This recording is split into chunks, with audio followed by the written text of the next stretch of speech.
Sweep, la parole est aux danseurs hip-hop.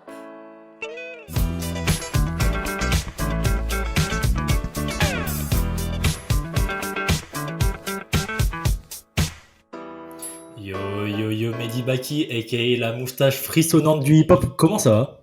Écoute, ma moustache et moi, nous nous portons bien. Et vous-même? Ben nous ça va Mathis. Ça va, nickel. Cool. Avant toute chose, je souhaite la bienvenue à tous les gens qui nous rejoignent et je rappelle que le podcast qui s'appelle Sweep est disponible sur Apple Podcasts, sur Deezer, sur Spotify ou sur YouTube. Donc voilà, n'hésitez pas à nous écouter en voiture, dans votre avion. Mehdi, on est très content de te recevoir. Pas dans notre salon, mais de te recevoir dans ton salon. Dans mon salon. À la fois. Ouais. Et peut-être que dans un premier temps, tu peux commencer par te présenter. Alors, je m'appelle Mehdi Baki, aka la moustache frissonnante du hip-hop français. J'ai 33 ans. Je suis donc danseur, acteur et quoi d'autre? Chorégraphe de temps en temps et passionné de photo. Je dirais ça. Est-ce que j'ai raison si je dis que je t'ai presque vu hésiter quand t'as dit acteur, mais peut-être que tu te dis maintenant qu'il faut pas hésiter à poser le mot? Exactement. Mais j'ai l'impression de plus avoir hésité sur chorégraphe que sur acteur. Là, ça commence à... Il passe un peu mieux le acteur maintenant, ces derniers temps. Ok, on va y revenir, mais avant, on a un petit rituel, c'est que la personne qui te précède dans les épisodes du podcast a le droit de te poser une question, et toi, tu auras le droit de poser une question à la fin à la personne suivante. Ouais. Et la personne qu'on avait juste avant, c'est Yaman, que tu connais. Intéressant. Et Yaman a volontairement décidé de te poser une question assez classique, mais je pense qu'il a décidé en connaissance de cause. Et la question qu'il te pose, c'est Mehdi, te considères-tu comme un danseur contemporain ou comme un danseur hip-hop? Ou plus comme l'un ou plus comme l'autre? Intéressant. Putain. Bah, je me considère quand même plus dans le fond.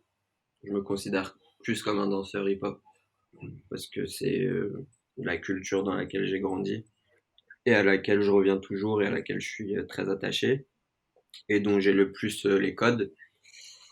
Donc culturellement, je suis vraiment plus un danseur. Je me considère plus comme un danseur hip-hop. Après, dans la forme, c'est clair que la danse contemporaine m'a beaucoup influencé, mais pas que. Mais, du coup, non, c'est quand même danseur hip-hop, même si parfois la forme n'y ressemble plus trop, mais dans le cœur, c'est ça qui m'anime toujours. Tu dis danseur hip-hop parce que tu as grandi avec celle-ci, c'est Ouais. parce que tu as commencé par une danse hip-hop? Alors moi, j'ai commencé par le break et la capoeira en même temps. Exactement en même temps. En fait, mon grand frère danse aussi et mon cousin danse aussi. Moins maintenant, mais il dansait beaucoup aussi. Mon cousin qui est Zoher, donc deuxième génération de house dancer en France. Et mon frère, danseur hip-hop debout. Voilà. Mais moi, ouais, c'est break et capoeira en même temps, il y a 20 ans à peu près. Voilà. Du coup, ça me donne envie de te poser une question très terre-à-terre technique, mais est-ce que le fait d'avoir démarré avec la capoeira en même temps que le break fait que tu places ta tête un peu mieux que la plupart des breakers quand tu te mets sur les mains et que tu fais des roues? Écoute, j'espère que oui. J'espère que je sais même pas si j'ai une bonne roue, mais je pense que j'ai une bonne roue. Mais ouais, en tout cas, en termes d'appui, c'est incroyable ce que ça apporte la capoeira, quoi. Et Bah ouais, je dis ça en référence au fait que le break, une critique entre guillemets qui est souvent faite à la posture dans le break, tu sais, ouais, c'est qu'il y a une tendance à voûter le haut du corps et à avoir à être renfermé, alors qu'en capoeira, du fait de toujours regarder la personne avec qui on fait l'échange, du fait même dans les roues, etc. On éduque très vite au placement de la colonne. Je me Ouais, dis qu'il y a moyen que bah ça ouais, t'ait donné les petits plus que des fois on n'a pas quand on commence le break, quoi. ouais, c'est clair. C'est clair qu'il y a un endroit où ça, ouais, comme tu dis, ça aide à ouvrir vachement le buste, que ce soit vers l'autre ou vers le haut ou partout, quoi. Ouais, c'est pas exactement les mêmes circulations et c'est ça, je trouve, qui est intéressant. Et du coup, tu commences par le break. Après, Ouais, je sais que tu as fait du contemporain, que tu allé dans une école et tout ça. C'est à partir ouais. de quel âge que tu t'ouvres un peu aux autres danses? Bah déjà d'avoir donc ce frère et ce cousin qui eux faisaient pas, même s'ils y sont passés par, mais leur spécialité c'était pas nécessairement le break. Du coup, je pense que j'avais déjà une certaine curiosité pour les autres danses parce que de temps en temps j'allais prendre des cours de mon frère qui donnait pas mal de cours à l'époque et qui me traînait un peu partout. À l'époque, il était non, c'était un peu plus tard, mais pas Il donnait longtemps. des cours de quoi, ton frère? Mon frère, quand j'ai eu 12 ans, je pense qu'il a eu son premier contrat, qui était une comédie musicale où d'ailleurs il y avait Yaman et tout dessus. Et du coup, je traînais pas mal là-bas. Enfin, il m'emmenait de temps en temps. Pas mal, c'est un grand mot, mais je traînais de temps en temps là-bas. Du coup, j'ai rencontré plein de danseurs, quoi. Et du coup, je savais en tout cas qu'il y avait d'autres danses qui existaient, tu vois. Du coup, et puis assez vite, je sais pas, j'ai essayé un peu de mélanger, de pas faire que ce soit en top rock ou quoi, j'essayais de faire un truc un peu différent, quoi. Je sais pas trop si j'y arrivais, mais en tout cas, j'essayais de sortir un peu. Ouais. Bah, d'ailleurs, sous l'influence, à l'époque, sous l'influence de ces gars, c'était Yaman, Deddy, des gars qui étaient déjà ailleurs, quoi. Du coup, Tu très dis que tôt, tu savais pas trop. j'ai eu une notion de ok, je kiffe le break, mais ça peut être fait différemment, quoi. Tu dis que tu savais pas trop si tu y arrivais. Maintenant, tu considères que tu y arrives ou pas? Notamment en top rock. Bah, je crois que je fais plus de top rock, du coup, ouais, j'y arrive.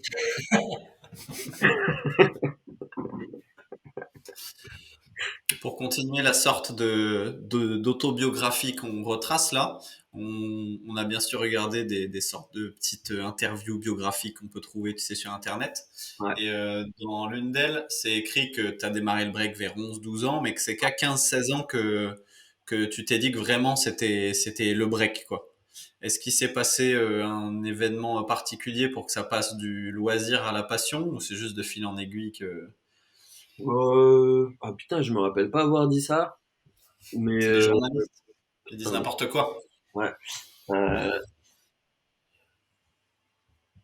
non, je savais non, je savais très tôt, je savais qu'il y avait un truc. C'est même avant, je pense. Avant, je savais qu'il y avait un truc à creuser là-dedans, quoi. C'était, ouais, ça a un peu toujours été évident dès le début. Ce rapport au sol, aux appuis, aux figures impressionnantes, ouais. Très vite, ça a été mon truc. Ça Et a tu savais évolué par la. aussi que à cet âge-là, donc 3 ans après avoir commencé le break, que tu allais commencer à vouloir que ce soit ton métier d'être danseur. Ouais, ça aussi, je l'ai assez vite su. Bah, encore une fois, grâce à mon frère, parce que vu qu'on a 8 ans d'écart, et du coup, lui, c'était déjà son métier à l'époque. Du coup, il a commencé à bosser professionnellement à 20 ans. Du coup, ouais, moi, j'avais 12 ans. Du coup, je savais qu'il y avait des écoles de danse. Je savais que on pouvait en vivre. Enfin, je savais que. Après, lui, il est plutôt allé dans le secteur commercial. Du coup, ça, j'en étais conscient très très vite. Après, tout le milieu des compagnies et tout ça, j'ai découvert ça plus tard. Mais non, mais ouais, ouais. Enfin, je sais pas, fin du collège, je savais déjà qu'après le bac, je voulais faire une école de danse, que il y avait, ça a jamais été une question presque. Ça aussi, c'était assez vite évident, quoi. Hmm. Ouais. Ce que je te propose pour pas continuer jusqu'à aujourd'hui et décrire comment s'est passée l'entrée à ton école de danse, toutes les compagnies, etc. Et peut-être Ouais. qu'on y serait encore dans 40 minutes. Je pense qu'il y a des sujets qui vont revenir naturellement au long de la conversation. mais peut-être qu'on peut faire un genre d'état des lieux de où t'en es aujourd'hui du coup, Ouais, et décrire plutôt ce que c'est que ta vie aujourd'hui et ton quotidien. ouais. Euh, Peut-être que tu peux le faire de manière très pragmatique et nous dire, je sais pas, ces dernières semaines ou au jour le jour, en ce moment, à quoi ressemble ton quotidien et à quoi tu décides de stratégiquement ou pas de dédier du temps, Mm, par exemple. ouais. Ça, c'est marrant parce que cette interview, elle arrive après un mois où j'étais un peu perdu, je crois. Où j'ai pas réussi à faire grand-chose de moi-même. Du coup, c'est très drôle que cette question vienne là. Du coup, je sors d'un mois où j'ai presque rien fait, que ce soit en training ou j'ai beaucoup lu, j'ai beaucoup regardé de films. Mais sinon, un peu plus largement, j'ai monté 2 duos avec un gars qui s'appelle Nicolas Fayol, que vous connaissez sûrement. Ceux qui ne connaissent pas, allez checker ce garçon. Euh, dont un qui n'a jamais joué, qui va enfin jouer là ce mois-ci, au mois d'octobre. Et j'enchaîne une création avec une fille qui s'appelle Timaï Nguyen, qu'on commence en janvier, où ce sera donc c'est son projet à elle et ce sera nous deux plus 2 enfants au plateau. Voilà. Et elle, c'est une danseuse contemporaine qui a été chez James Tiret et qui a été chez Wim van de Kebus. Voilà. Et sinon, un petit retour en arrière sur cette année, j'ai tourné dans un film cette année, d'où le acteur. Voilà. Du coup, j'ai un second rôle dans le prochain film de Cédric Clapiche, qui va s'appeler Encore et qui sortira en 2022. C'est un film sur la danse. Voilà. Avant que tu nous parles un peu plus profondément de ce beau film dans lequel tu as joué, tu as dit que tu étais perdu, c'est-à-dire perdu dans ta Euh, danse, c'était quoi? non, c'est un peu plus, je sais pas trop, je sens que c'est un peu une période de transition, de cette ouverture vers le cinéma et cette envie de jouer, enfin d'être acteur, qui me trotte. Enfin, j'ai un certain goût pour le théâtre depuis, je sais pas maintenant, 6 7 ans, de par des stages que j'ai faits et des metteurs en scène avec qui j'ai bossé. Et là, depuis 2 ans, j'ai un peu ce truc avec le cinéma qui me tient à cœur. Du coup, là, ça s'est concrétisé. Du coup, j'ai envie de continuer là-dedans, mais sans lâcher la danse.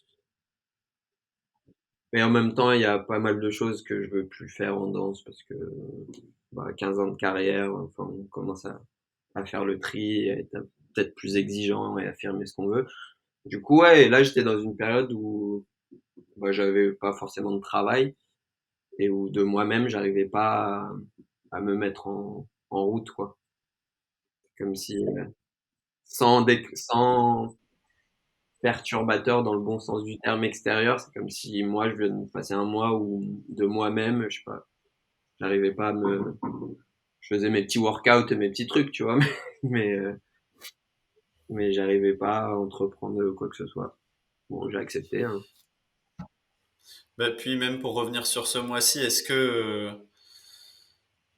on dit souvent que un artiste dans les démarches, que ce soit à long terme ou même dans des projets à court terme, il y a toujours besoin de phases de rien où on s'ennuie parce que Mm. soit il y a des choses qui doivent décanter, soit il y a des choses qui doivent infuser, soit se préparer. Est-ce Ouais. que c'est pas normal qu'il y ait des phases comme ça? Est-ce que toi tu l'as pris anormalement, ça t'était déjà arrivé ou est-ce que c'est pas des phases essentielles?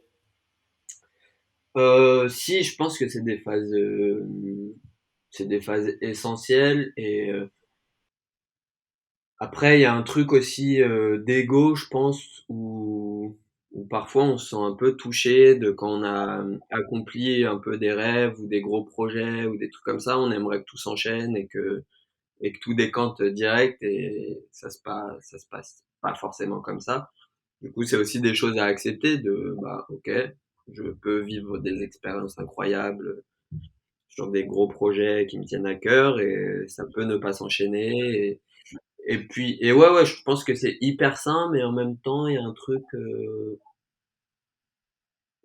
un truc d'acceptation qui parfois est difficile dû à comment ce travail fonctionne de plus en plus, c'est-à-dire réseaux sociaux, partager beaucoup, montrer tout ce qu'on fait. Du coup, ça encourage beaucoup à se comparer. Et du coup, bah forcément, même si tu fais du taf pour en être détaché, le fait d'y être un peu ou beaucoup, bah forcément, ça influe sur ton humeur, quoi. Du coup, ouais, mais c'est l'air. Enfin, j'ai l'impression que c'est un peu l'air qui veut ça. Il faut réussir à s'en détacher. C'est un peu les questions du moment aussi, pour moi. Mais du coup, enfin, c'est une double question, mais est-ce que de un, vivre à Paris et de deux, regarder Instagram, c'est pas des choses qui forcément font tomber dans la peur de pas assez produire et, et dans ce cercle-là. Euh, oui et non. Enfin, oui, oui, oui. Mais mais ça peut être un oui positif aussi pour moi. Parce que du coup, c'est une ville où il se passe beaucoup de choses. Du coup, bah, tu peux soit le prendre comme un frein, soit comme un boost, quoi. Et ça dépend Mm. aussi des périodes et de toi et toi, enfin, comment tu te sens avec toi-même, quoi. Du coup, ça peut être hyper bénéfique comme un peu nocif, quoi. C'est, ouais.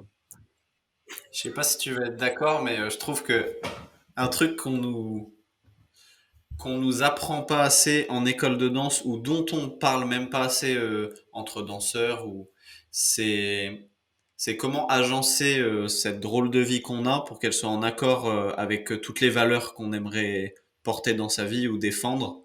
Et vu que c'est un travail qui de fil en aiguille peut vite nous prendre tout notre temps et faire qu'on voit pas soit ses amis, soit sa famille, soit que qu'on accepte des choses qui se mettent à prendre plus de temps que prévu et finalement c'est des projets qu'on cautionne pas assez artistiquement ou en tout cas j'ai l'impression qu'il y a tout un tas de raisons qui peuvent faire que on se retrouve malgré nous dans une vie où on se dit ouais, ça fait quelques mois, ça fait un an que si je devais réagencer ma vie, peut-être que je mettrais pas les mêmes temps et les mêmes cases aux mêmes endroits pour qu'elle aille avec mes valeurs et ce que j'imagine être une bonne vie. En tout cas, par exemple, en formation de danse, on parle pas de ces choses-là. Même si on est d'accord que c'est un luxe de pouvoir se poser ces questions-là, mais du coup, toi, est-ce que c'est des questions que tu t'es posées pendant ce mois-là, de comment agencer ta vie par rapport à tes valeurs, ou plutôt où est-ce que tu en es, ou est-ce qu'il y aurait un idéal de ouais, la vie, le bon agencement de vie, ça serait ça. Euh, je pense que ça fait quelques années où... Attends, qu'est-ce que je veux dire? Non, j'aurais plutôt tendance à dire que faut savoir pourquoi on fait les choses et que bah parfois ça va être ok de faire des projets parce que bah, ça paye bien et que du coup bah ce projet qui paye bien ça va te permettre ensuite d'être libre derrière et de prendre du temps pour justement avoir la vie que tu as envie d'avoir sur une période plus creuse. C'est un peu c'est plus le mode par défaut qui pour moi est dangereux. C'est un peu l'engrenage de un truc en entraîne un autre et au bout d'un moment tu sais plus pourquoi tu fais les projets. Quand ça devient après que ce soit en créa ou en plan commerciaux ou quoi, hein, c'est du coup c'est un peu bah, il y a le risque d'être pris dans un engrenage de je sais plus pourquoi je le fais et aussi l'engrenage de je suis corporate et tous les projets que je fais sont bien même quand c'est de la merde. Sauf que j'ai plus le recul pour dire que c'est de la merde mais que je le fais parce que j'ai besoin de manger quoi. Tu vois. Ouais. Et là, tu t'ouvres au cinéma parce que... Pourquoi? Parce que la danse, t'as plus rien... Les projets, ils t'intéressent plus trop. Si tu devais Euh, essayer de mettre des mots dessus et essayer de faire l'effort de prendre du recul ouais. pour savoir pourquoi tu t'ouvres au cinéma. Bah déjà j'ai une nature à être assez curieux que ce soit bah, dans ma danse déjà enfin et un peu un truc où je me suis jamais contenté d'une seule discipline, par exemple, tu vois. J'ai eu besoin d'aller piocher dans plusieurs styles, de prendre et d'incorporer, de le mélanger et de faire ma sauce, enfin d'essayer de. Donc ça, et aussi donc ça c'est dans mon style personnel de danse. Et ensuite dans mes choix pro, c'est-à-dire que j'ai un peu évolué dans plusieurs comment dire, réseaux. J'ai fait de la comédie musicale, j'ai dansé derrière des chanteurs, j'ai fait des créations, j'ai de l'événementiel. Du coup, il y a un peu un truc où je sais pas si c'est vraiment de la curiosité ou une peur de l'ennui, mais en tout cas, en regardant de loin un peu ma carrière, il y a quand même un truc où ça m'a vachement nourri d'évoluer dans toutes ces choses-là. Et je pense que à chaque fois, je me suis autorisé à aller faire des projets pour justement me faire un avis et pas rester sur un a priori. Même quand il y a des trucs où je me disais, ou quand j'avais un a priori et qu'on me proposait un truc, je me disais, ouais, mais c'est pas mon truc, etc. Je me dis, vas-y, fais-le quand même. Au pire, t'as pris un peu d'argent et t'as perdu 3 mois, mais au moins après ça, tu sauras pourquoi t'aimes pas ce genre de projet. Et au final, même à chaque fois, j'y trouvais quelque chose, tu vois. Que ce soit humainement, des gens que je rencontre et qui sont restés des amis encore maintenant, ou bien finalement t'es surpris artistiquement parce que t'apprends une façon de faire, une certaine efficacité, et du coup, je pense que c'est. Après, je me suis intéressé au théâtre, du coup au jeu, au théâtre physique. Du coup, j'ai eu ce goût pour le jeu, mais d'abord, ça restait plus un truc scénique, du coup. Et je crois que c'est il y a 3 ans, j'ai fait une pub pour Apple. Et du coup, j'ai tourné pendant une semaine où j'étais le rôle principal de la pub. Du coup, j'étais confronté vraiment pendant une semaine à travailler face à la caméra. Et je me suis dit, putain, il y a un truc que j'aime bien, quoi. Enfin, que j'ai envie d'explorer. Et du coup, c'est vraiment né de ça, de cette curiosité, de ce truc que je connais pas et auquel j'ai envie de me frotter et d'aller voir ce que c'est pour de vrai, tu vois. De voir si c'est vraiment bien ou si je kiffe vraiment ou si c'était un a priori que j'ai dessus. Enfin, c'est toujours ce truc d'aller se frotter à une curiosité, je pense. Et le cinéma, est-ce que pour toi, c'est une manière d'apporter la danse derrière un écran, ou toi, t'es prêt juste à te dire, ok, là, genre, tu t'es prêt à accepter des films où au final, tu vas même pas danser dedans, ou tu vas juste être un acteur comme un autre, comme Will Smith, comme plein d'autres gens, Un et trop juste, bel exemple. Will Smith, il a dit. et juste, tu vas être un acteur, et au final, ça va rien à voir avec ta pratique de base qui est la danse.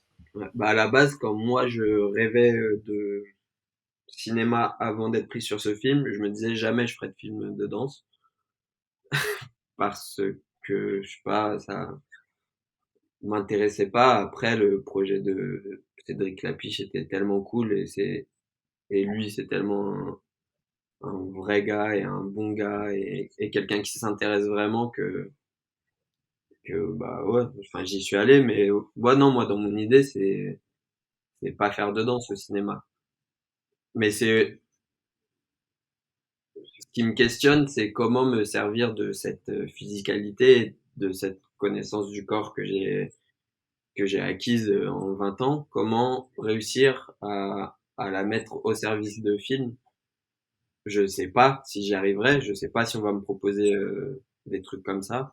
Mais en tout cas, c'est un peu ça qui me donne envie, un peu comme je sais pas, tu sais, des Denis Lavant, des bien sûr, j'ai toutes les références de Chaplin, de Buster Keaton, de Jacques Tati, de ces gars qui avaient des corps qui utilisaient beaucoup leur corps. J'ai l'impression que c'est un truc qui se fait un peu moins, sauf dans le cinéma d'action. Et encore, ils sont souvent doublés et tout. Mais ouais, je me demande comment utiliser ce corps, et même toute l'expérience que j'ai de la scène, du théâtre, c'est une autre temporalité aussi. Du coup, je sais pas, c'est peut-être un fantasme, mais en tout cas, c'est ça que j'aimerais. essayer d'amener. Et du coup, dans l'optique de démarrer à faire des films, tu sais, quand tu débutes dans la danse et que tu veux faire des créas et que tu veux que ton métier ça soit danseur, tu vas Ouais, dans une salle, tu t'entraînes à bouger ton corps de plein de manières différentes, ouais. tu t'entraînes à muscler, assouplir ton corps, etc. Toi, là, tu commences à à avoir fait en plus tes premiers pas dans le cinéma et tu veux continuer. Du coup, tu t'entraînes, le matin, tu passes 2 heures devant ta glace à faire toutes les têtes que tu peux. Ça se passe comment Ouais. concrètement? Ça, c'est encore l'énorme question que j'ai. C'est que je sais pas comment pratiquer au quotidien. C'est vraiment le truc. Et je pense que c'est ça aussi qui a fait que ce mois a été un peu compliqué parce que je sens que c'est vers là que je veux aller, mais en même temps, je j'ai pas trouvé encore comment le pratiquer quotidiennement tout seul. Après, ouais, tu peux aller prendre des stages.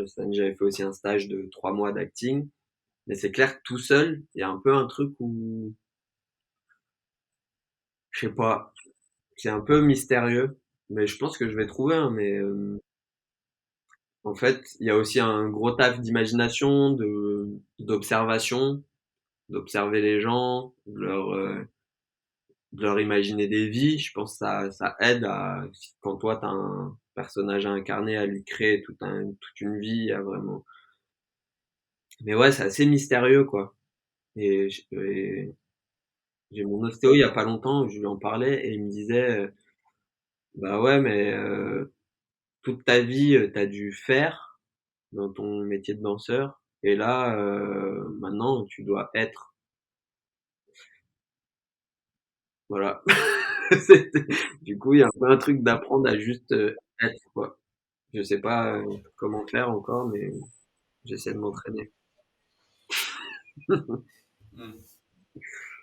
Puis surtout que dans le hip-hop, enfin, tu vas au 104, tu fais des mouvements et t'as tes potes autour qui peuvent te motiver et te dire yes, lourd, ce mouvement il est bien, fais-le peut-être plus comme ça. Je Ouais. sais pas si ça se passe pareil dans le cinéma. Est-ce que t'as des gens qui se retrouvent, ils font des têtes, ils font des voix et autour, leurs potes leur disent Non, ah, lourd cette voix, etc. Peut-être qu'il faut s'entourer, je sais pas.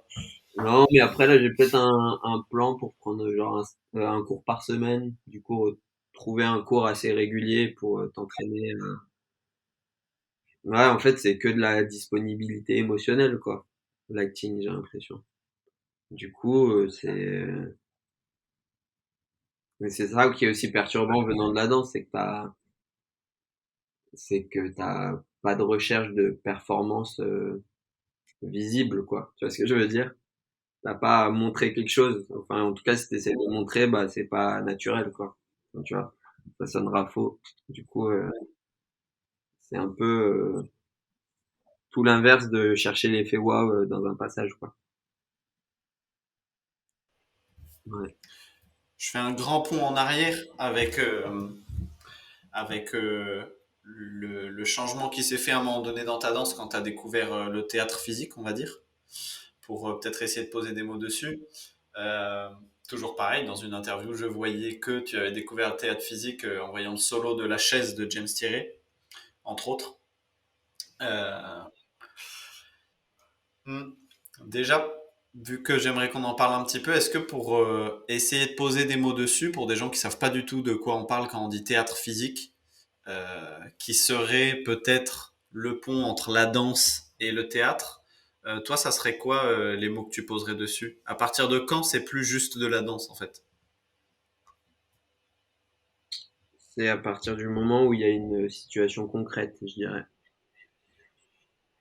Où Par où- exemple. bah, bah, pour moi, à chaque fois, je dis que les meilleurs exemples, c'est Chaplin et Keaton, tu vois, de théâtre physique. C'est des gars où ils te posent une situation, ils te posent un contexte, et juste ce qu'ils vont faire avec leur corps, sans utiliser la parole, bah, tu vas comprendre tous les enjeux dramaturgiques, émotionnels, et tu vas comprendre toute la scène, quoi. Du coup, pour moi, c'est ça le théâtre physique, grossièrement. Mais allez voir Chaplin et Alors que dans Keaton. la danse, Ouais, dans la danse, ça peut être très, très, très abstrait, quoi. la recherche de mouvement est pas forcément liée à une situation concrète. Quand je dis concret, enfin un mouvement de danse, il peut être très concret, hein, mais quand je dis quand j'utilise concret, c'est lié à la vie de tous les jours, quoi. Ou en tout cas une situation reconnaissable de la vie de tous les jours, quoi. Et du coup, à partir du moment où tu te passionnes un peu pour le théâtre physique, dans ta danse, ça veut dire que tu as consciemment rajouté des outils que tu n'utilisais pas avant? Alors, faut savoir que le moment où je découvre le théâtre physique, du coup, c'est un peu plusieurs trucs qui se sont faits en même temps parce que du coup, je tombe sur cette vidéo de James Tiré, enfin, sur plusieurs vidéos de James Tiré, je pète un câble. Au même moment, je commence à travailler avec Sébastien Lefrançois, compagnie de Trafic de Style, sur un spectacle qui s'appelait Obstacle, où je reprends le rôle de Bruce Sheffard, clin d'œil. Euh, et du coup, spectacle qui mêle danse et théâtre physique. Et au même moment, je rencontre un chorégraphe metteur en scène qui s'appelle Giuliano Peparini, qui utilise aussi beaucoup de théâtre et de théâtre physique dans son travail, quoi. Et un an avant ça, je me blesse au dos, hernie discale. Du coup, moment un peu chaud où je remets un peu, enfin, je me pose des questions et je me dis ok, je vais peut-être plus pouvoir danser de la même façon, quoi. Oui, non, une question. Non, non, quand tu me vois lever le doigt et que tu vois Mathis lever le doigt, ça La veut dire que prochaine moi j'ai une question. question pour toi et que je lui annonce que je vais te poser une question. Voilà. Comme Ok. ça, les gens qui nous écoutent ont même le backstage de comment on fonctionne avec Mathis. Et du coup, la Ouais, ouais, question que j'allais te poser, c'est si on essaye d'être un peu pédagogique, on va dire, ouais. et qu'on imagine qu'on devait donner des cours à des danseurs qui ont toujours fait que de la danse, c'est-à-dire du mouvement abstrait, du mouvement absurde, et qu'on leur donne des outils concrets pour faire passer un peu de théâtre dans leur physicalité. Quels sont les outils? Comment est-ce qu'on commence à transformer l'abstrait en situation concrète? Hmm.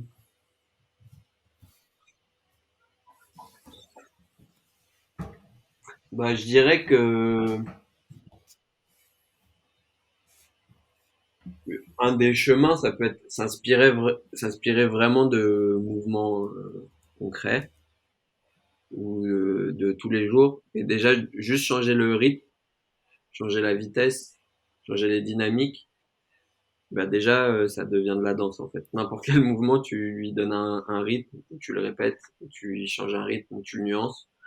Ça peut devenir de la danse. Du coup, déjà partir de ça, bah un monsieur lambda, une dame lambda, elle va reconnaître un mouvement que elle a fait, mais transformé. Du coup, il y a un truc de concret qui est transformé, tu vois ce que je veux dire?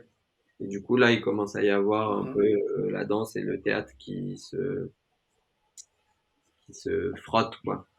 Sinon, après, bah, je sais pas, bosser avec des objets. J'ai bossé avec pas mal de chorégraphes et metteurs en scène qui travaillent avec des objets, que ce soit chaises, tables, canapé, valise.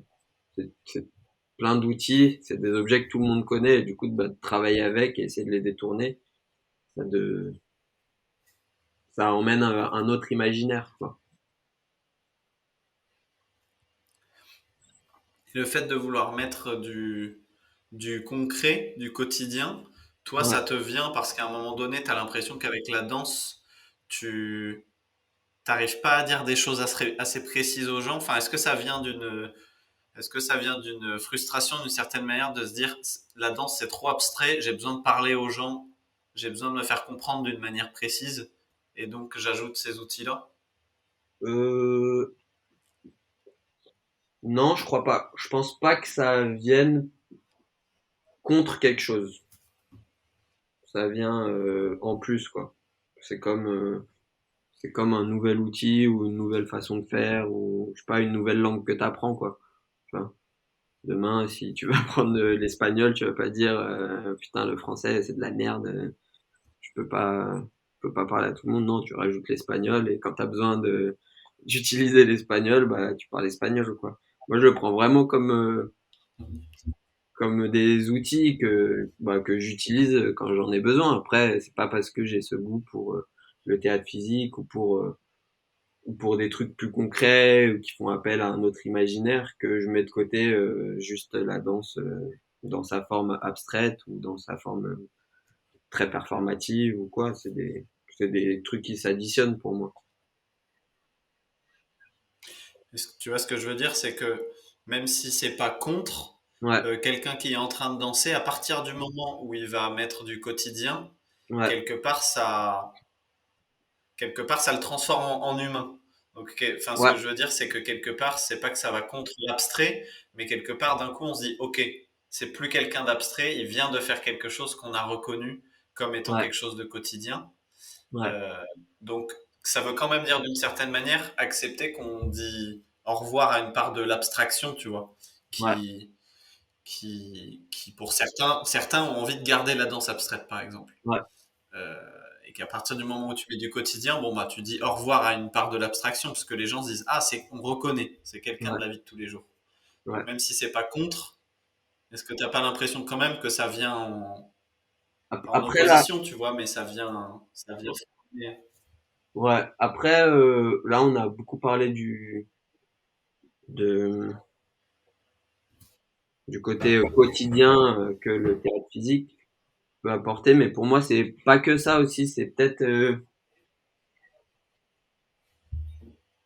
que c'est aussi ça m'apporte aussi peut-être des choses qui se voient pas forcément, mais qui moi m'aident à construire ma danse. C'est une façon de regarder, une façon de poser le regard, une façon de travailler mon imaginaire différemment et du coup bah de travailler mon imaginaire différemment, forcément ça me fait danser autrement. Et ça se trouve bah parce que quand je le danse et je freestyle, j'utilise pas de mouvements enfin de gestes quotidiens, mais c'est juste que je sais pas mon imaginaire il j'essaie de me servir d'autres imaginaires, tu vois. Et peut-être que là, c'est plus concret. C'est comment tu poses un regard, qu'est-ce que tu regardes, comment tu prends conscience de l'espace, où tu te places dans l'espace. Enfin, tu vois, mais c'est des choses qu'on retrouve aussi en danse, hein, mais c'est juste que moi, je les ai conscientisées par le théâtre physique, tu vois. Hmm. Ça me fait penser à un truc que je me demandais en te regardant danser dans les battles. Ouais, Euh, j'ai l'impression que tu as plein de petits concepts que tu réutilises dans ces battles. ouais. Est-ce que c'est quelque chose qui s'est genre inscrit dans une mémoire corporelle ou c'est des concepts que tu as un peu en tête comme on peut avoir des codes en tête et tu les Ouais, réutilises en battle genre. ouais, je pense que ouais, je les utilise un peu comme des codes. Enfin, un peu comme, c'est comme si c'était je sais pas, des énergies ou des dynamiques un peu punchline, tu vois. Où je sais que en battle, ce truc, ça peut marcher sur le bon son si je l'utilise bien au bon moment, un peu comme on va lâcher une accro ou un truc comme ça. Mais moi, je m'attache plus aux dynamiques et aux qualités de mouvement. Euh, et c'est d'ailleurs pour ça que souvent, quand je fais trop de battle, ça me saoule et j'arrête parce que je sens que je réutilise un peu les mêmes trucs en boucle parce que je sais un peu que ça va marcher, cette qualité-là. Et du coup, bah, je me laisse et du coup, je suis plus surpris parce que ce que j'aime aussi en construisant ma danse avec juste une dynamique ou une qualité de mouvement, c'est qu'elle est hyper flexible et modulable en fonction du contexte, du son, de comment moi je me sens. Du coup, même quand je pars sur une dynamique, bah, je sais pas forcément, enfin, si je suis dans le bon état, je sais pas où ça va m'emmener. Et du coup, bah, ça va me surprendre, quoi. Et c'est ça que j'aime, moi, c'est me faire surprendre un peu. C'est comme si je lançais un truc et après je le laisse travailler tout seul, quoi. Et quand tu fais trop de battles et que tu te renouvelles pas assez Ouais. et donc que tu arrêtes de faire des battles, c'est où que tu vas chercher des nouveaux états de corps, des nouvelles qualités de danse? C'est dans les créas par exemple, c'est comment tu fais? Ouais, souvent au créa, je trouve pas mal de trucs. Je trouve pas mal de trucs qu'après je réutilise en C'est le battle. chorégraphe? Non, C'est le non, chorégraphe en guidant ou hein? c'est le chorégraphe en te guidant sur différents ateliers qui va t'apporter ces nouveaux états de corps? Ou c'est plus toi, tu le prends plus comme un entraînement et je sais pas, pendant un atelier, tu vas te dire, ah là, il y a un petit truc là, vas-y, bah, je le travaillerai après au training. Ouais, ouais, je pense que ça va plutôt dans ce sens-là, ouais. De, je sais pas, petit truc, des pistes qui s'ouvrent et que je me réapproprie ou que je pousse après en training ou que même des fois je pousse même pas en training et je débarque en battle et ça surgit genre oh putain il y a ça et en fait ça m'amène à un endroit où j'étais pas prêt à aller quoi. Mais ouais, c'est comme plein de petites pistes quoi de qualité et après ouais j'ai des punchlines de mouvements de trucs que je fais depuis 15 ans et qui marchent encore et et que j'utilise quand je suis en galère comme nous tous quoi mais il m'en faut des nouveaux, là. Il me faut des nouveaux mouvements punchline. J'en ai, j'en ai plus. Et pour ceux pour ceux qui nous écoutent, euh, est-ce que tu penses que tu peux, euh, tu sais, un breaker par exemple qui a des moves, il est capable d'expliquer, ouais ben moi je sais que ça va marcher et par exemple il va dire tel move quand je fais un macaque en tenant le pied, quand je fais ci, quand je fais ça, j'ai tel move. Est-ce que toi tu pourrais nous donner par exemple un ou deux concepts de ceux dont tu nous parlais, de ceux qui marchent et tu sais que ça fait, c'est presque comme des mouvements pour certains danseurs, mais toi c'est des concepts Hmm. que tu réutilises souvent dans les battles. Est-ce que c'est quelque chose que tu es capable d'expliquer avec des mots? De t'expliquer, genre, telle qualité, à part de là, et j'utilise comme ça, et Ouais, genre dans ta valise à concept, les deux trois qui reviennent souvent, par exemple. bah là, ces derniers, je sais pas, depuis un an, peut-être, j'ai ce truc de la tête, où j'isole vraiment la tête, et en fait, ça, c'était parti de le collectif duquel je fais partie avec Nico, donc le gars qui fait les duos. Je sais pas, à un moment, on avait une résidence avec ce collectif et je m'étais mis à imiter un oiseau, genre, de chercher à comment regarde un oiseau, tu vois. Donc des mouvements très saccadés de la tête. Ça vient un peu de chez Lecoq, Jacques Lecoq, école de théâtre physique, où il y a toute une section sur les animaux où tu essaies de voir utiliser des qualités de mouvement d'un animal et de l'humaniser, tu vois. Pas de imite, par exemple, c'est pas t'imites un ours, mais tu cherches à faire un humain qui aurait les caractéristiques d'un ours. Tu vois ce que je veux dire? Et ça, on en croise tous les jours, des gens comme ça. Et,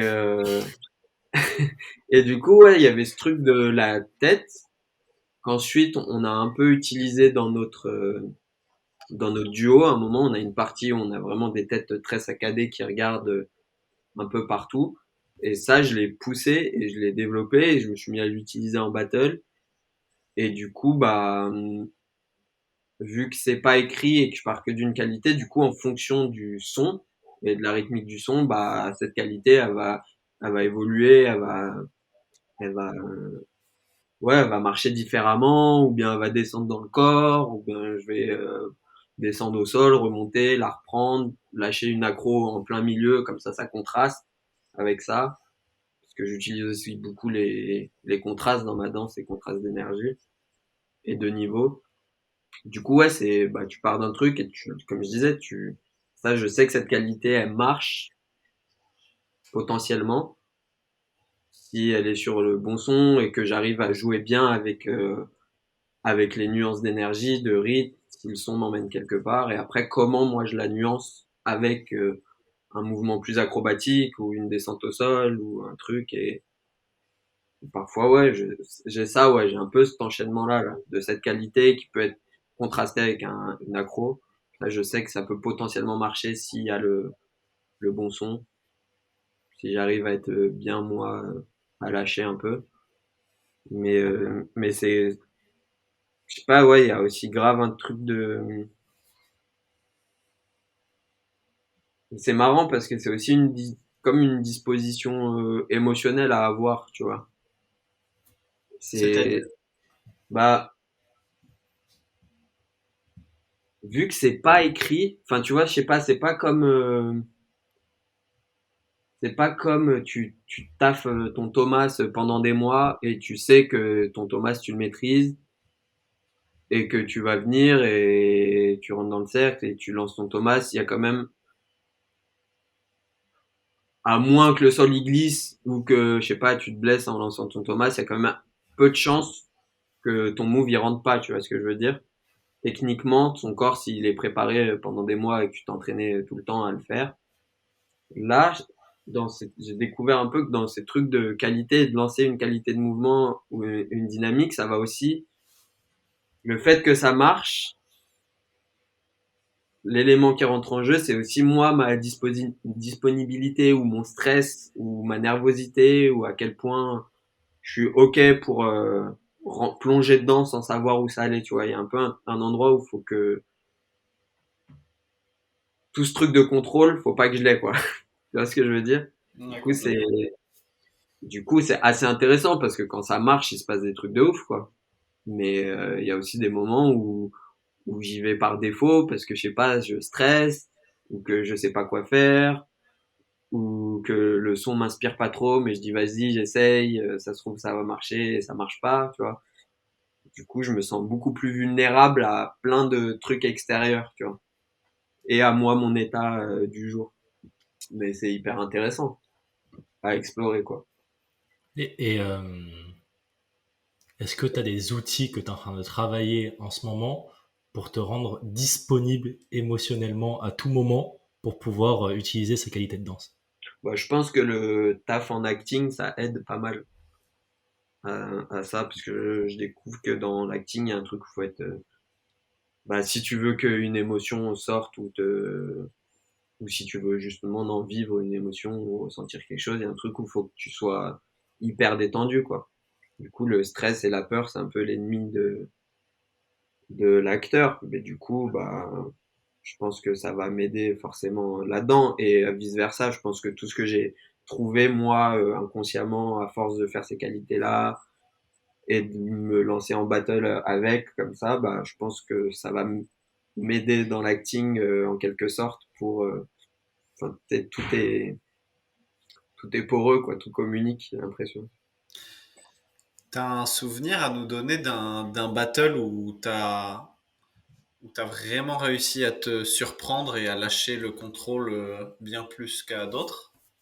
Ouais, il y a deux battles comme ça qui me viennent en tête. Il y avait non, il y a un passage à un battle Spicy Jam contre un mec qui s'appelait Almeric, je crois, où on a fait chacun tout un son, genre c'était un son de Zef Dalisa, il est passé en premier, il a éclaté tout le son, et je suis passé après, j'ai éclaté tout le son. et, et là, j'ai le souvenir d'avoir un peu vécu ce dont je suis tout le temps à la recherche, c'est ce que j'appelle le moment de grâce, quoi. C'est le moment où tu te sens connecté au public, à ton adversaire, à la musique, au DJ, et que tu sais pas combien de temps t'as dansé, tu sais pas exactement ce que t'as fait, mais tu sais juste que c'était un moment de ouf, c'est un peu un état de transe, quoi, ou de conscience modifiée. Du coup, il y avait ça. Et un autre battle, c'était un des premiers Cypher Skills organisé par Jean Blech. Euh, C'était dans un bar à ping-pong à Paname. Il y avait le plafond qui était tout bas. C'était un Bonnie and Clyde. Et c'était une époque où je revenais au battle. Genre, je crois que c'était un des premiers battles que je faisais après au moins 4-5 ans sans battle. Et ouais, c'était ouf parce que du coup, c'était un peu la première fois que j'utilisais les outils que j'avais développés ou les qualités que j'avais développées bah, en créa ou juste en freestyle sans enjeu dans le contexte du battle et où je voyais que ça marchait, tu vois. Du coup, c'était assez grisant comme moment. Je switch de sujet. Dans des, dans des interviews, forcément, les questions qui reviennent souvent par rapport à ton parcours, c'est comment s'est passée la collaboration avec James Tiré quand tu as bossé avec lui. Ouais. Parce que ben, c'est un illustre personnage qui, qui a œuvré et qui fait toujours beaucoup de choses remarquables dans le milieu de la scène, mais aussi du cinéma, etc. Mm. Euh, mais ma question, c'est est-ce que tu dirais que pour autant, c'est auprès de lui que tu as appris le plus de choses ou est-ce qu'il y a des expériences est-ce que c'est forcément auprès des personnes comme ça les plus géniales, talentueuses que tu as appris le plus de choses ou est-ce qu'il y a d'autres personnes à citer dans ton parcours auprès de qui tu as appris des choses essentielles? Mm, mm, mm. Alors avec James, bah déjà, faut savoir que James c'est quand même un gars que je suis depuis 10 ans et qui m'a grave inspiré. Enfin, quand je suis tombé sur ses vidéos plus jeune, là j'ai pété un câble, tu vois. Et ce que j'ai aimé, c'était que tu savais pas si le gars c'était un acteur qui qui savait utiliser son corps d'une manière extraordinaire ou si c'était un danseur qui jouait hyper bien la comédie et ça m'a un peu conforté dans mon objectif de putain, il peut y avoir un espace très fragile entre deux disciplines et on peut jouer dans cet espace, quoi. Et, euh, et quand j'ai bossé avec lui, bah, c'était une reprise de rôle. Du coup, j'ai fait la fin d'une tournée sur une création qui s'appelait Tabac Rouge. Du coup, j'ai tourné 15 dates avec eux. Du coup, c'était pas vraiment, enfin, c'était pas une créa, du coup, mais j'ai quand même, enfin, c'était quand même ouf pour moi. C'est J'ai pas chopé j'ai pas chopé des outils en particulier, mais c'était plus un truc d'ultra inspiration, quoi. De, bah, l'énorme machine, enfin, ses décors, l'énorme machine, comment lui il travaille, comment la lumière, la musique, le mouvement, tout est connecté, comment tout est interdépendant dans ces spectacles. Je le savais parce que j'avais vu ces spectacles, mais de le vivre de l'intérieur, c'était vraiment ouf. Et puis l'énergie que tout le monde donnait dans le spectacle, j'ai rarement, enfin, je ne sais pas si j'ai déjà été sur un spectacle où tout le monde est à 300% tous les soirs, et où tout le monde pousse tout le monde, t'as des cordes qui te tirent de tous les côtés et t'as juste à y aller. Et j'avais aussi l'impression de vivre un film sur scène tous les soirs, quoi. Dans la manière dont c'était construit, dans le son, les effets, les trucs, il y a un truc où, ouais, au moment, t'as vraiment l'impression d'être dans un film de science-fiction, quoi. Il y a certaines parties, du coup, pour ça, c'était hyper inspirant de voir et de participer à ça.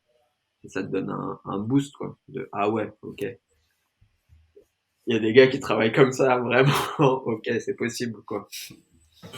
Et est-ce que par rapport à son travail, qui est quand même incroyable, et donc j'imagine Ouais, qu'aussi il demande, enfin les danseurs qui travaillent avec toi, c'était quand même aussi incroyable. ouais. Est-ce que quand t'es arrivé pour la première fois sur scène à travailler avec lui, euh, t'as eu des galères? Genre, est-ce que des fois il y a des trucs, genre t'arrivais juste pas à produire ce qu'il te demandait de produire, et t'as senti qu'il allait falloir taffer derrière et faire des heures sup à la maison pour être à la hauteur, quoi. Et que tellement, du coup, c'était pour toi une occasion en or et que tu kiffais le gonze, tu t'es dit, j'ai pas le droit de laisser passer ça et vas-y, je vais me fumer, quoi. Euh, ouais, il y a eu des petits trucs un peu techniques quand même. Après, j'avais un personnage assez indépendant qui était un peu solitaire dans la pièce, qui était un peu manutentionnaire. Il trimballe plein d'objets, des sortes de machines, un sorte de vaisseau sur roue, et qui est un peu, c'est genre le mec qui sait où tout est à sa place et qui est un peu contrôle fric comme ça, là. Et qui a des lunettes de soleil, qui avait une posture un peu voûtée comme ça. Du coup, c'était plein d'apparitions, genre de traversées hyper dynamiques au sol, euh, bouger des objets, d'une présence. Et il y avait un solo d'une minute hardcore de que descend, monte, descend, monte, descend, monte, descend, monte, descend, monte, où j'étais mort après une minute et je comprenais pas. Et à chaque date que j'ai fait, j'étais mort. À chaque fois, je me mettais de la baume du tigre sur les jambes avant chaque spectacle pour que ça tienne. Alors que c'est un solo d'une minute sur un spectacle, tu vois. Mais je sais pas, je pense que ça me mettait aussi la pression parce que j'avais envie d'être performant et d'envoyer, tu vois. Mais ouais, non, il y a des petits trucs techniques d'objets, genre que j'ai répété, mais genre, à un moment, il avait un fauteuil sur roulette et je devais lui envoyer avec, il devait avancer et avoir une gyration en même temps. Et ça devait arriver pile poil sous lui au moment où l'assise était de son côté. Il devait s'asseoir dans le mouvement. Et plein de fois, ça marchait pas. Et j'étais mal. Et après, je me prenais la note le lendemain. Et du coup, je le répétais. Et en plus, je devais avoir un mouvement, genre, comme quand tu lances une boule de bowling, tu vois, un truc hyper gracieux, mais quel truc fasse ouais, ça, je l'ai répété beaucoup. Quand Un tu dis truc. que tu te prenais la note le lendemain, c'est-à-dire le lendemain, il y a des retours sur ce que vous avez fait? Ouais, ouais. Tous les jours, il y a des notes sur, bah, ça allait pas, ça peut être retravaillé, ça peut pas. Ouais, lui, il répète tout le temps. Tous les jours, il y a au moins quelqu'un qui répète son solo avec lui pour pas que ça se perde. Ah ouais. Ouais. Alors que le show, ça faisait 3 ans qu'il tournait, hein, tu vois. Mais ça va, c'était toujours dans la bienveillance. Quand il vous faisait taffer ce genre de choses et qu'il vous demandait de répéter ces petits moves et tout. Je sais qu'il y C'était a des chorégraphes, des fois, ça peut être limite, je dirais pas harcèlement, mais enfin, limite, tu sais, ils vont épuiser le danseur, quoi. Toi, Moi, ça c'est va, c'était. très exigeant. C'est Ok. très très exigeant.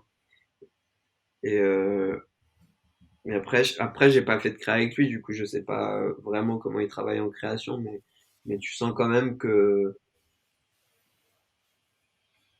c'est le spectacle avant tout et que c'est une exigence qui se met envers lui-même aussi, tu vois. Et en sortant du processus du coup, on va pas dire si on peut dire de création, même si Ouais. ça n'a rien à voir puisque c'est un film avec Cédric Clapiche et qu'on essaie de faire un parallèle, est-ce qu'un bon réalisateur a besoin des mêmes qualités qu'un bon chorégraphe? Ou est-ce que c'est très différent? Hum,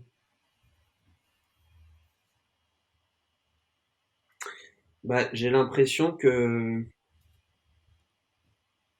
chez un réalisateur, c'est comme s'il fallait qu'il trouve des portes d'entrée pour t'amener à des endroits, à l'endroit qu'il veut, enfin ce qu'il veut que la scène raconte, sans trop t'en donner, pour que ça reste toi qui amène, qui t'es ou qui est le personnage, enfin, tu vois. Du coup, c'est pas comme en danse où parfois le chorégraphe va te montrer quelque chose et que tu vas le refaire et après peut-être te le réapproprier, etc. En tout cas, non, là, il y a plus un peu des objectifs, genre j'aimerais que ça aille par là, et c'est une façon de te guider, t'orienter vers où il veut. En tout cas, lui, il travaille comme ça, quoi. Après, sûrement qu'il y a des milliers de façons de travailler, comme chez les chorégraphes, quoi, que d'un réalisateur à l'autre, Mais ouais, lui, enfin, c'est assez beau, ouais, comment il dirige et comment, ouais, la patience, la passion, en même temps tu te marres, mais en même temps c'est exigeant. C'est c'est assez beau à voir. Même quand je tournais pas, j'allais souvent voir comment il tournait, comment il dirigeait et tout. C'est hyper impressionnant, quoi. Tu peux un peu nous parler de l'histoire de ce petit film? Alors, le film, du coup, s'appelle Encore. C'est l'histoire le rôle principal, c'est une danseuse de qui dans la vie est dans l'Opéra de Paris, enfin dans la vraie vie, qui est à l'Opéra de Paris, qui est première danseuse, qui s'appelle Marion Barbeau. Donc elle, c'est le rôle principal. Elle interprète le rôle d'une fille qui s'appelle Élise, qui est danseuse classique dans une grosse compagnie de danse classique et qui le soir d'une première où c'est la première fois qu'elle va faire première fois qu'elle est soliste, elle se blesse, elle s'éclate la cheville sur scène. Du coup, énorme blessure, médecin, elle doit arrêter la danse. Elle sait pas quand elle va reprendre, elle sait pas si elle va pouvoir reprendre. Et du coup, bah, on suit cette meuf et toutes les problématiques de sa vie liées à cette blessure, mais aussi avec son père, sa famille, ses amis. Et du coup, bah, elle essaye de faire des petits boulots vu qu'elle peut plus danser, elle se retrouve à faire la cuisine dans un food truck avec une pote à elle et son mec, à cette pote. Et il se retrouve à faire de la bouffe dans une résidence d'artistes en Bretagne. Et là, il y a la compagnie d'Office Schechter qui arrive en résidence là-bas. Et bah, petit à petit, elle se met à squatter les répètes avec eux et à faire de moins en moins la bouffe. Et du coup, bah, elle découvre un peu une nouvelle façon de danser. Et, bah, elle se reconstruit comme ça, quoi. Elle tombe amoureuse. Du coup, c'est un peu ça l'histoire. C'est une meuf qui se blesse et comment elle se reconstruit par un autre, en rencontrant des nouveaux gens et un peu en changeant sa façon de penser, quoi. Est-ce qu'elle tombe amoureuse de ton personnage dans le film ou pas? Ouais. Ah, Beau beau gosse. gosse. Donc, Ouais. donc t'as dû jouer des scènes d'amour. Ouais. J'ai même dû jouer une scène d'amour mon premier jour de tournage. C'était ma première scène du premier jour de tournage. Ouais. Attends, mais c'est-à-dire, parce qu'il y a différentes. C'est une scène où.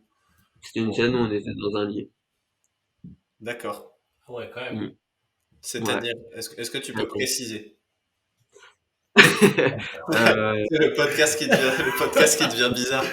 Non, non, est-ce que tu peux préciser? Ça m'intéresse bien sûr dans le cadre de questions sur l'acting et qui vont suivre ce que je viens de te demander.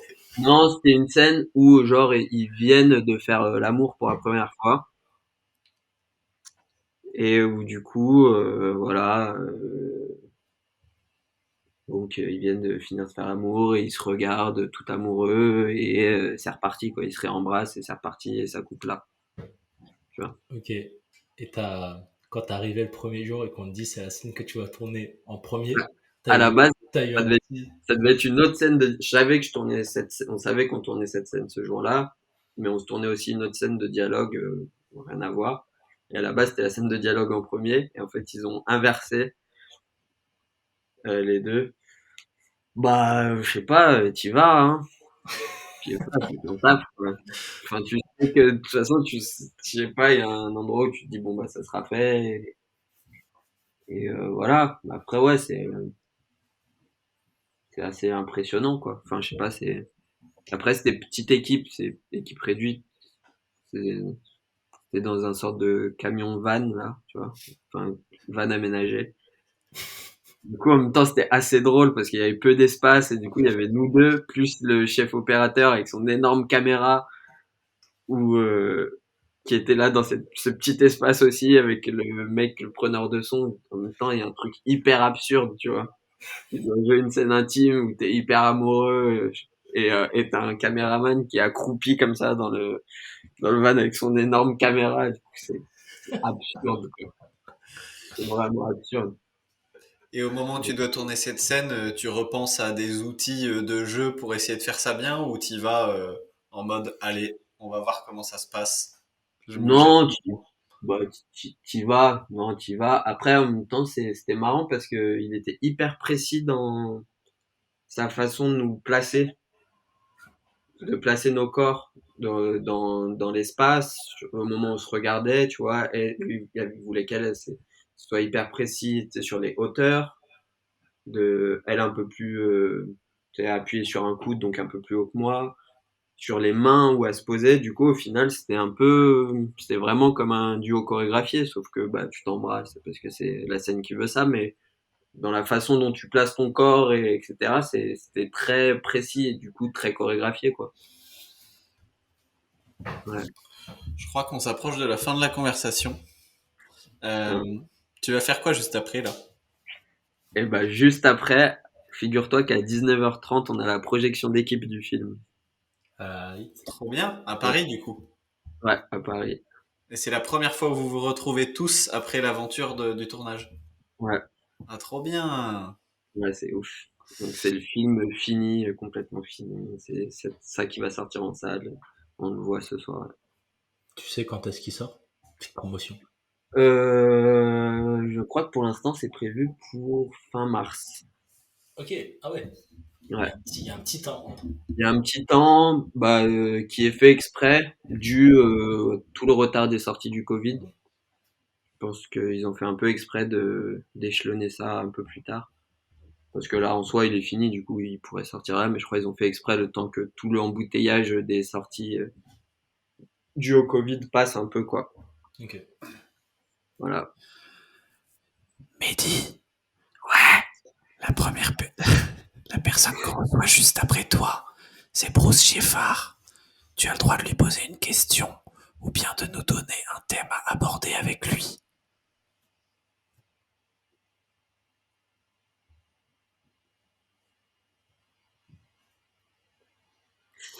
Euh...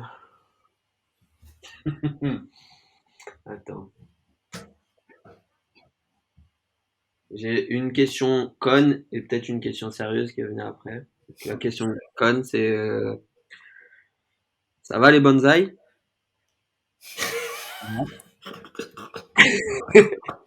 Posé comme ça va les bonnes oreilles? Et non, mais je sais pas. Après, c'est sûrement vous allez interviewer Bruce, du coup, c'est un sujet qui va venir naturellement. Mais moi, j'aimerais beaucoup qu'il parle sur de son toucher, quoi, de tout le toute la genèse de ce toucher là qui lui est si propre. Ça m'intéresse d'en apprendre plus, quoi. Ça sera fait. Merci bien. Et Merci. je vous l'envoie de ma part, évidemment, aussi, hein. Bah oui, on dira bien sûr que c'est de ta part, c'est sûr. Ouais. Merci, les gars. Ouais, bah merci à toi. Bonne soirée, à plus. Ça aurait pu durer des heures, quoi. C'est vrai. de ouf. Ouais. De ouf. Ouais, bah merci pour l'accueil. Avec plaisir. Reviens quand tu veux. Il y a des beaux meubles dans ce salon. Oh, Si tu parles de celui qui est d'ailleurs, je sais pas, tu vois.